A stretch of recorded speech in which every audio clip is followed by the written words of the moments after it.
ವೀಕ್ಷಕರೇ, ಇವತ್ತು ಅಂತಾರಾಷ್ಟ್ರೀಯ ಮಹಿಳಾ ದಿನಾಚರಣೆ. ಸೊ ಇವತ್ತು ಇಡೀ ದೇಶವೇ ಕೂಡ ಈ ಕಾರ್ಯಕ್ರಮನ ಆಚರಣೆ ಮಾಡ್ತಾ ಇದೆ. ಆದರೆ ಇವತ್ತು ನಾವು ಕೋಲಾರದ ಹೆಸರಾದಂಥ ಸಿಎಂಆರ್ ಟೊಮಾಟೊ ಮಂಡಿಯಲ್ಲಿ ಅಂತಾರಾಷ್ಟ್ರೀಯ ಮಹಿಳಾ ದಿನಾಚರಣೆ ಪ್ರಯುಕ್ತವಾಗಿ, ಅದೇ ರೀತಿ ನಮ್ಮ ಐಡಿಯಾ ನ್ಯೂಸ್ ಕನ್ನಡ ಇವತ್ತು 1,15,000 ಸಬ್ಸ್ಕ್ರೈಬ್ ಆಗಿದ್ದಾರೆ. ಸೊ ಇದನ್ನೆಲ್ಲ ಕೂಡ ನೋಡಿ ನಮ್ಮ ಯೂಟ್ಯೂಬ್ ಚಾನೆಲ್ ಕಡೆಯಿಂದ ಅಮೆರಿಕಾಯಿಂದ ನಮಗೆ ಸಿಲ್ವರ್ ಪ್ಲೇ ಬಟನ್ ಬಂತು. ಸೊ ಇದನ್ನ ಕೂಡ ಇವತ್ತು ಎಲ್ಲ ಸಮಸ್ಯೆ ನಾಡಿನ ಜನರಿಗೂ ನಾನು ಸಿಹಿ ಕೊಡೋಕ್ಕಾಗಲಿಲ್ಲ. ಆದ್ರಿಂದ ಇವತ್ತು ನಮ್ಮ ಸಿಎಂಆರ್ ಟೊಮಾಟೊ ಮಂಡಿಯಲ್ಲಿ ಪ್ರತಿದಿನ ಇಲ್ಲಿ ಕಷ್ಟ ಬಿಡ್ತಕ್ಕಂಥ ನಮ್ಮ ತಾಯಂದ್ರು, ಅಕ್ಕಂದ್ರು, ಅಣ್ಣಂದ್ರು ಇದ್ದಾರೆ. ಅವ್ರ ಜೊತೆಯಲ್ಲಿ ಇವತ್ತು ಅಂತಾರಾಷ್ಟ್ರೀಯ ಮಹಿಳಾ ದಿನಾಚರಣೆ ಕಾರ್ಯಕ್ರಮನ ಆಚರಿಸಿ ಈ ಸಂದರ್ಭದಲ್ಲಿ ಅವರಿಗೆ ಸಿಹಿ ಕೊಡುವಂತ ಕಾರ್ಯಕ್ರಮನ ಕೂಡ ನಾವು ಮಾಡಿದ್ವಿ.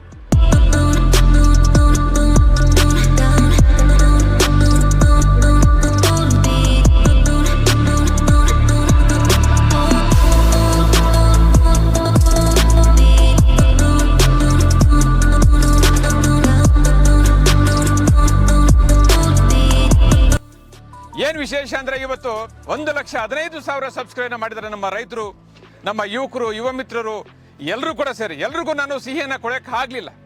ಆದ್ರಿಂದ ಇವತ್ತು ನಮ್ಮ ರೈತರ ಮುಖಂಡರು, ರೈತರು, ಅಕ್ಕಂದ್ರು, ಅಣ್ಣಂದ್ರು, ತಾಯಂದ್ರ ಜೊತೆ ಇವತ್ತು ನಾವು ಸಿಹಿ ಕೊಡುವಂತ ಕಾರ್ಯಕ್ರಮನ ಕೂಡ ನಾವು ಇಲ್ಲಿ ಆಯೋಜಿಸಿದ್ವಿ.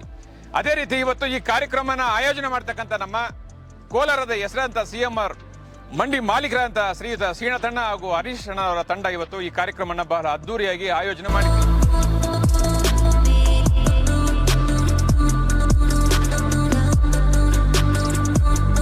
ಐಡಿಯಾ ನ್ಯೂಸ್ ಕನ್ನಡ ಚಾನಲ್ಗೆ ಶುಭಾಶಯಗಳು. ಇವತ್ತು ಸಂತೋಷ ಆಗುತ್ತೆ ನನಗೆ. ಇದೊಂದು ದೊಡ್ಡ ವಾಹಿನಿಯಾಗಿ ಹೊರಹೊಮ್ಮಿದೆ.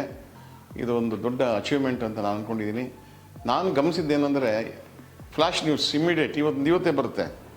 ಆಮೇಲೆ ಒಳ್ಳೊಳ್ಳೆ ಅನುಭವಿಗಳಿಂದ, ಎಕ್ಸ್ಪರ್ಟ್ಸ್ ಕಡೆಯಿಂದ ಇಂಟ್ರಾಕ್ಷನ್ ಮಾಡಿ ನೀವು ನ್ಯೂಸ್ ವಿತರಣೆ ಮಾಡ್ತೀರಾ.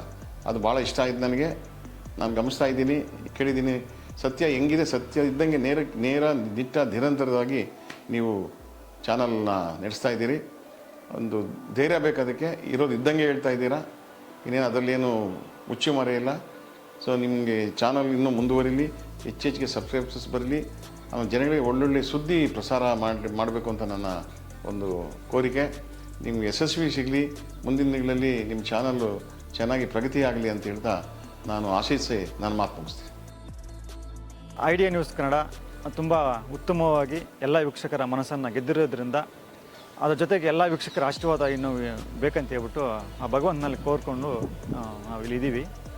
ಈ ಒಂದು ಸಮಾಜದಲ್ಲಿ ಯಾವುದೇ ಒಂದು ಕ್ಷೇತ್ರದಲ್ಲಿ ನಾವು ತೊಡಗಿಸ್ಕೋಬೇಕು ಅಂತಂತಂದರೆ ಅದಷ್ಟಕ್ಕೆ ತನ್ನಾಗೆ ಸಮಾಜದಲ್ಲಿ ಹಲವಾರು ಲೋಪಗಳನ್ನು ಎತ್ತಿ ಹಿಡಿಯತಕ್ಕಂಥ ಜನರು ನಮ್ಮ ಮಧ್ಯೆ ಇದ್ದಾರೆ. ಅಂಥ ಸನ್ನಿವೇಶವನ್ನು, ಅಂಥ ಅವಕಾಶವನ್ನು ನಮ್ಮ ಬೆಳವಣಿಗೆಗೆ ತಕ್ಕಂಗೆ ನಾವು ಬಳಸ್ಕೊಂಡಾಗ ನಾವು ಸಮಾಜದಲ್ಲಿ ಮೇರೆ ವ್ಯಕ್ತಿ ಆಗೋದಕ್ಕೆ ಸಾಧ್ಯ ಆಗುತ್ತೆ ಅನ್ನೋದಕ್ಕೆ ನಮ್ಮ ಐಡಿಯಾ ಮಂಜು ಅವರು ಉದಾಹರಣೆ ಆಗ್ತಾರೆ. ಯಾಕಂತಂದರೆ ಇಂಥ ಉದಾಹರಣೆಗಳಿಗೆ ಹಲವಾರು ಕೊಡ್ಬೋದು. ಇವರು ಸ್ನೇಹಮಯಿ, ತ್ಯಾಗಮಯಿ, ಅಜಾತ ಶತ್ರು ಅನ್ನೋದಕ್ಕೆ ಹಲವಾರು ಸನ್ನಿವೇಶಗಳು ನಮ್ಮಲ್ಲಿ ಇದ್ದಾವೆ. ಮುಳಬಾಗಿಲು ತಾಲೂಕಲ್ಲಿ ಹುಟ್ಟಿ ಬೆಳೆದು ನಮ್ಮ ರಾಜಧಾನಿಯಾದಂತಹ ಬೆಂಗಳೂರಲ್ಲಿ ಹೋಗಿ ಅಲ್ಲಿ ತಮ್ಮ ಒಂದು ಮಾಧ್ಯಮ ಛಾಪುವನ್ನು ರೂಪಿಸಿಕೊಂಡು ಸಮಾಜಕ್ಕೆ ಬೇಕಾಗಿರ್ತಕ್ಕಂಥ, ರೈತರಿಗೆ ಬೇಕಾಗಿರ್ತಕ್ಕಂಥ, ರಾಜಕೀಯಕ್ಕೆ ಬೇಕಾಗಿರ್ತಕ್ಕಂಥ, ಸಾಹಿತ್ಯಕ್ಕೆ ಬೇಕಾಗಿರ್ತಕ್ಕಂಥ, ಧಾರ್ಮಿಕವಾಗಿ ಬೇಕಾಗಿರ್ತಕ್ಕಂಥ ಎಲ್ಲ ಒಂದು ವಿಚಾರವನ್ನು ಎಲ್ಲರ ಮನಸ್ಸಿಗೆ ಮುಟ್ಟುವಾಗೆ ಮಾಡಿರ್ತಕ್ಕಂಥ ಒಂದು ಕೀರ್ತಿ ನಮ್ಮ ಮಂಜೂರಿಗೆ ಸಿಗುತ್ತೆ. ಮಾಡಿದ್ದು ಸಾಸಿವೆಯಷ್ಟು, ಹೇಳ್ಕೊಂಡಿದ್ದು ಕುಂಬಳಕಾಯಿ ಅಷ್ಟು ಅನ್ನೋ ಮಾತು, ಗಾದೆ ಮಾತು ಇದೆ. ಆದರೂ ಕೂಡ ನಮ್ಮ ಐಡಿಯಾ ಮಂಜು ಅವರು ಎಲೆಮಾರಿಕಾಯಿಯಂತೆ ತನಗೆ ಬೆನ್ನೆಲುಬಾಗಿ ನಿಂತವರನ್ನು ಯಾರನ್ನೂ ಮರೆಯದೆ ಇವತ್ತು ಎಲ್ಲ ಕಡೆ ಹೋಗಿ ಅವರನ್ನು ಮಾತಾಡಿಸಿ ಅವರಿಗೆ ಸಿಹಿ ಹಂಚಿ ಬರ್ತಾ ಇರ್ತಕ್ಕಂಥ ಒಂದು ಕೆಲಸ ಅವರನ್ನು ಮತ್ತಷ್ಟು ಅವರು ಬೆಳೀಲಿ ಅಂತ ಹೇಳ್ಬಿಟ್ಟು ನಮ್ಮದು ಒಂದು ಸ್ನೇಹಿತರಾಗಿ, ನಮ್ಮದು ಒಂದು ಐಡಿಯಾ ನ್ಯೂಸ್ ಬಳಗದ ಪರವಾಗಿ, ವೀಕ್ಷಕರ ಒಂದು ಬಳಗದ ಪರವಾಗಿ ನಾನು ಅವರಿಗೆ ಅಭಿನಂದನೆಗಳನ್ನು, ಒಂದು ಸಹಕಾರವನ್ನು, ಇನ್ನು ಪ್ರೋತ್ಸಾಹವನ್ನು ಸದಾ ನೀಡಲು ನಾನು ತಯಾರಾಗಿರ್ತೀನಿ ಅಂತ ಹೇಳ್ಬಿಟ್ಟು ಹೇಳೋದಕ್ಕೆ ಇಷ್ಟಪಡ್ತೀನಿ.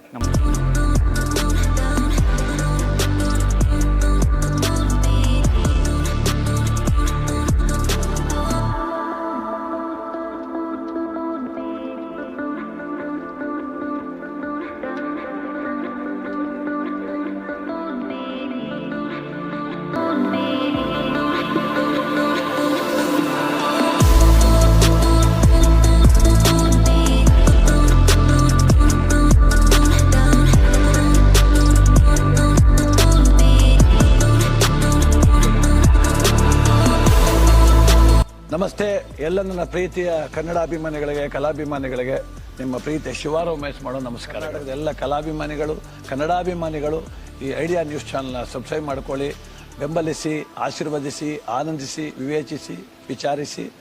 ಐಡಿಯಾ ನ್ಯೂಸ್ ಚಾನಲ್ಗೆ ತಾವೆಲ್ಲರೂ ಕೂಡ ಚಂದರ್ರಾಜ್. ಧನ್ಯವಾದಗಳು.